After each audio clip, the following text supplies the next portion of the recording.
Indiana in the Morning, always presented by First Commonwealth Bank. It is the voice of Indiana County, WCCS 101.1 FM, AM 1160, WCCSradio.com.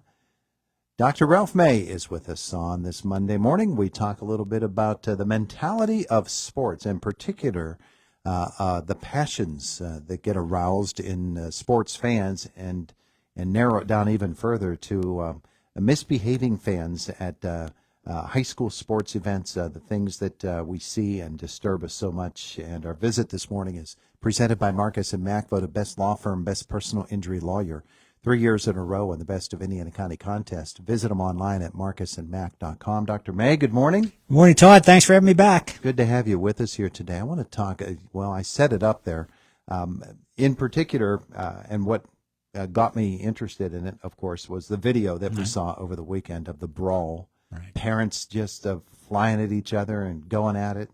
And I hear it every time I'm at a basketball game, and there are fans in the stands screaming at the officials like that. And we talk about the example that we're setting for young people. Right. That's not a good example. No, it's not. I think, and there's always been, from back in the day, there's passion involved in all sports and competitive activities, right? Mm-hmm. But with the kids in particular, I mean, this is supposed to be an opportunity for not only developing athletic skill, but also for sportsmanship, for opportunities to interact and learn how to team build and work as part of a team, work cooperatively.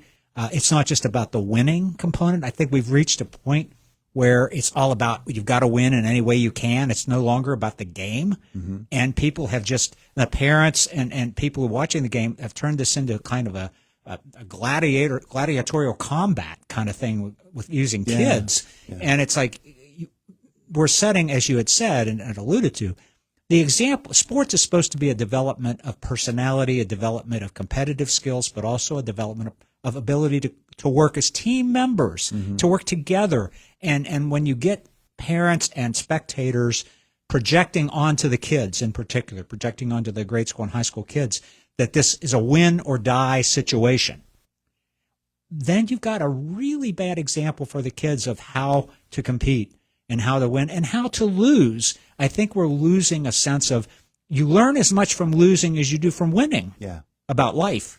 And we're losing that. We're losing that. There's the idea of losing with grace. Exactly. Exactly. Winning with dignity, losing with grace. And it's about developing personality skills. It's about developing how you get along with people.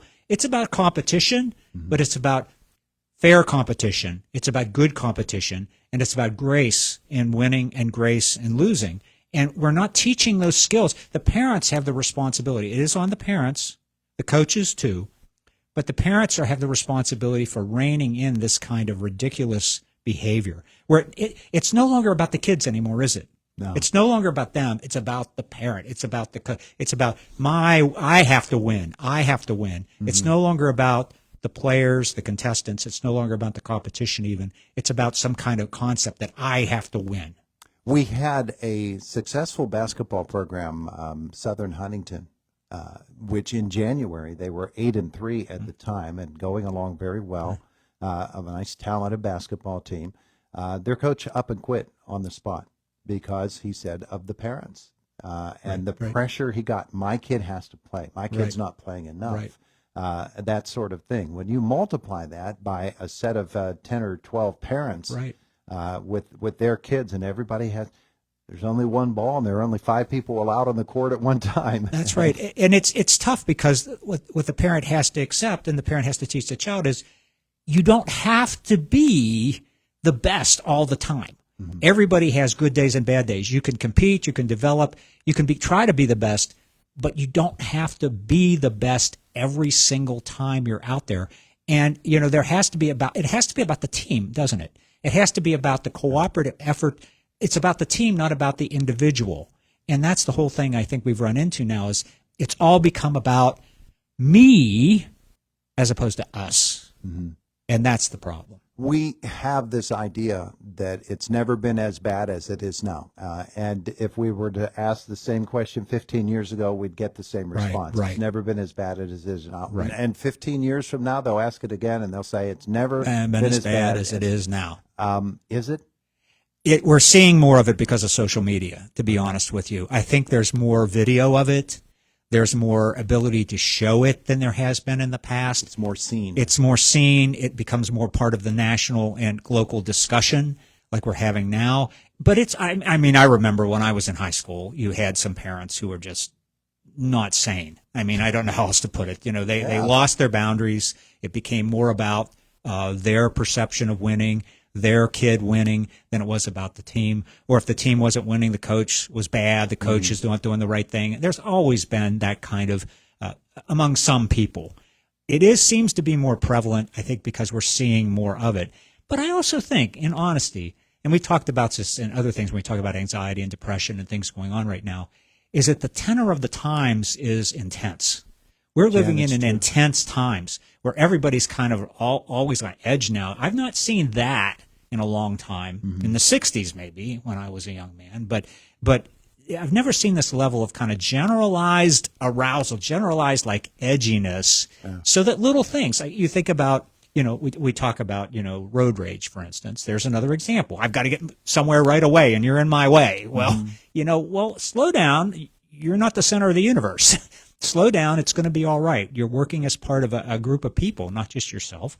And so we're living in a time where I think we have to take personal responsibility. I think the only way we get through this is we take personal responsibility for our reactions. Yeah. We have to step back and say, no, wait a second. It's not the end of the world if we don't win this game. It'll hurt. It'll be bad, but we'll learn from it. The way we talk to ourselves about these things, Todd, is key. It isn't the end of the world if my child doesn't get to play this time. It is. We got to teach that we'll be all right. There's a thing called distress tolerance in my business, the ability to tolerate discomfort and survive and be okay. And I think we're losing a little bit of that. We're taught nowadays that you can't have that, though. You can't. You used the term a couple of moments ago. They've lost their boundaries. Right. We're taught in today's society that you can't have boundaries, that there are no lines over which you can't step. And that's a bad thing all the way around. I mean, I can tell you right now, boundaries create a sense of safety. They create a sense of consistency. They create a sense of where I am and where I stop and where somebody else starts. And that creates a sense of things will be all right. Things are stable. When you don't have boundaries, then, well, everything's possible, which means anything can happen to anyone, anywhere, at any time. Talk about anxiety. It's like, I don't know that I'm going to be able to drive across town without somebody losing their mind, And so we were part of the dynamic now. And I think, and I'm not blaming social media, but it amplifies everything, right? There's an amplification of this. And the amplification means we have to take, again, I'm hitting the tune of personal responsibility. We've got to be willing to look at our reactions. Stop, and look at what you're saying to yourself before you react. Yeah. All right. So collectively, how do we do such a thing? Is it a matter of imposing new regulations? Is it a matter of shaming people by saying, all right, these two schools that were involved in this, you can't have fans at your game now. Your parents can't go to the games anymore. Is there some sort of collective imposition of a penalty that is going to make others snap to? Boundaries. When you establish boundaries, there's a lot of different kind of boundaries, personal boundaries, but also rules and laws establish boundaries, right? So sometimes the only way you get your message across is if you do this, bad things happen. You experience consequences. Your team experienced consequences. People say it's unfair. It's unfair. Well, sometimes that's the only way you gain structure back. You have to make penalties part of the process. So you can't accept the behavior as okay. Adults doing what they are doing and what we are seeing, as evidenced by that video the other day of that brawl, have an effect on their children. We started this conversation talking about setting the example. How do we set the example in the other direction? How do we teach sportsmanship when adults are behaving the way that they're doing in an unsportsmanlike manner? I think it's something that, unfortunately, when the parents are getting caught up in this, then you have the schools, you have the coaches, you have people that have to hold the line, right? This is what's right and this is what's wrong. This is how we do this. So we teach and model that. Children learn, young adults learn by observation. don't ever say, do as I say, not as I do, because they're going to do as you do, not as you say. Sure. So it's that simple. You can get away with it, so can I. Yeah, it's exactly right. So, oh, this is the right thing to do, but I'm doing this. Well, what you do is what I'm going to do. So if you're not modeling appropriate behavior, if you're not behaving appropriately, don't expect your kids, your students, to behave appropriately. Yeah. I think governing bodies are going to have to step in. They're going to have to step in. Setting boundaries is important. I think it's a hard thing to do because people who are not innocent, people who are innocent get caught up in it. But it's kind of like the whole class getting punished when one or two of the kids act out where everybody has to lose recess. I mean, I hate to put it in that simple matter, but it's effective. Yeah. Because what happens is the whole society then starts to say, we can't tolerate this because it's going to create negative outcomes for us. Yeah. And if there are no sports because they can't get officials now, right. A football game this year, there was a guy that was over 80 years old running up and down the field. There's nobody else to officiate. If people are going to be mistreated, they're just going to say, I'm not going to do it. When you're in this pressure cooker, who can blame them? I mean, you're getting, not only are you have the pressure of training the kids and educating the kids, developing them, you have the pressure of somebody outside of you making you want to do things that you think are not right. So, and that's what will happen. You won't have enough coaches. You won't have enough refs. You won't have enough people to really help the process along, and then the system will kind of have to collapse and readjust itself. Yeah.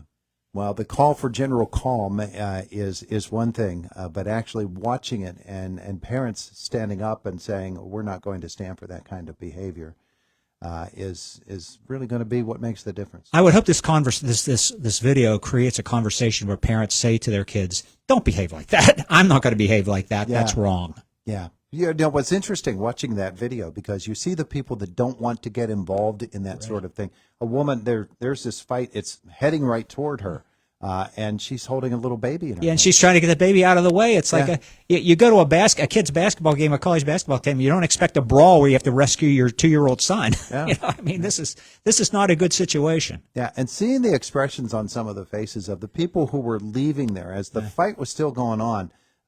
There was one really big, tough-looking dude. He just had a look of overall disgust that this is not something I want to be involved in. I don't want anything. He just walked out of the stands and out of the gym, and that was it. And he's probably not going to go back to a basketball game for a long time. And sometimes you have to vote with your feet, right? And that's what sometimes produces change. Yeah, absolutely. All right. So I don't know. We solved anything today? I hope we did. Well, I hope we at least got people thinking about alternatives to this stuff, Yeah, yeah. Of course, around here, we're all good fans. Oh, we're all good fans. We always behave ourselves. We do everything right. We never make mistakes, Todd. Let's just repeat that. Dr. Ralph May, thank you so much. You're welcome. It is the voice of Indiana County. It's WCCS 101.1 FM, AM 1160, WCCSradio.com. Fox News next, a brief look at news with Jake, and then it's the Brian Kilmeade Show on a beautiful Monday morning.